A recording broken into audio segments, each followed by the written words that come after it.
السلام علیکم۔ سورۃ بقرہ آیت نمبر 117 غزالہ عنایت حاصل ہے۔ آج جو ہم آیت پڑھنے لگے ہیں اس میں اللہ تعالیٰ کی بڑائی، اللہ تعالیٰ کی بزرگی اور طاقت کا ذکر ہے، اور اس کے ساتھ ہی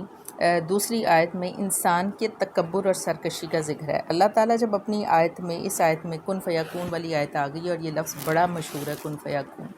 اور بچپن میں مجھے بھی اس کی سمجھ نہیں آتی تھی، لیکن اب اس طرح کا ڈیجیٹل دور آ گیا ہے کہ ہم لوگ بڑے مالز میں جب جاتے ہیں تو سامنے شیشے کے دروازے ہم پاس جاتے ہیں تو وہ خود بخود کھل جاتے ہیں۔ بہت ساری چیزیں ایسی کہ ہماری آواز کے ساتھ چل پڑتی ہیں، بہت ساری مشینری ایسی جو ہماری آواز پہ سیٹ ہوتی ہے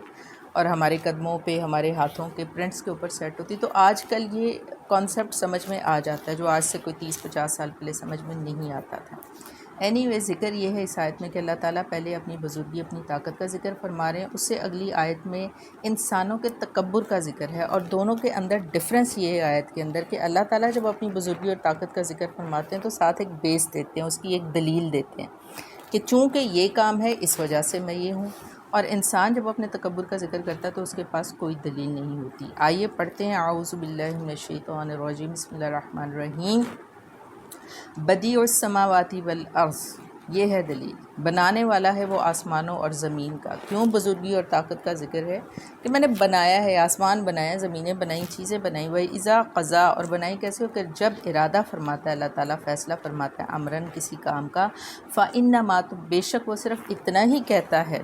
یقول له کن فیکون، حکم دیتا ہے کہ ہو جا، اور وہ ہو جاتی ہے۔ کن کا مطلب کہ ہو جا، یعنی اللہ تعالیٰ کی آواز کے ساتھ سارا اللہ تعالیٰ کا میکینزم سیٹ ہے، اللہ تعالیٰ ارادہ فرماتا ہے اور وہ چیز عالم وجود میں آ جاتی ہے۔ اب یہ اللہ تعالیٰ نے اپنی بڑائی، اپنی بزرگی اور اپنی طاقت کی ایک دلیل، ایک بنیاد پیش کی ہے کہ یہ ہے۔ انسان آگے سے کیا کہہ رہا ہے؟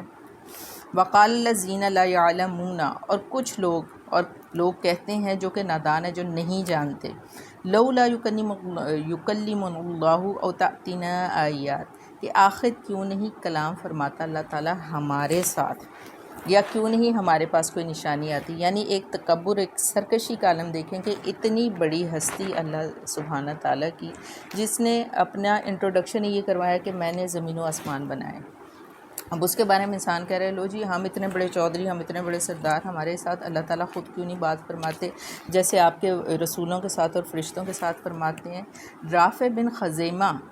یہ وہ آدمی تھا جس نے نبی کریم صلی اللہ علیہ وسلم کے پاس آ کر یہ بات کہی تھی کہ اللہ تعالیٰ ڈائریکٹ ہمارے ساتھ کیوں نہیں بات کرتے جیسے فرشتوں اور نبیوں کے ساتھ کرتے ہیں، معاذ اللہ۔ یعنی یہ سرکشی کا عالم ہوتا ہے نا انسانوں میں، آپ کو پتہ ہے کہ بہت سارے انسانوں کی کہ اپنے آپ کو بہت بڑا کوئی چودھری، بڑا سردار، بڑا کچھ سمجھنا اور اس طرح سے بات کرنی، تو ڈائریکٹ اللہ تعالیٰ کے اوپر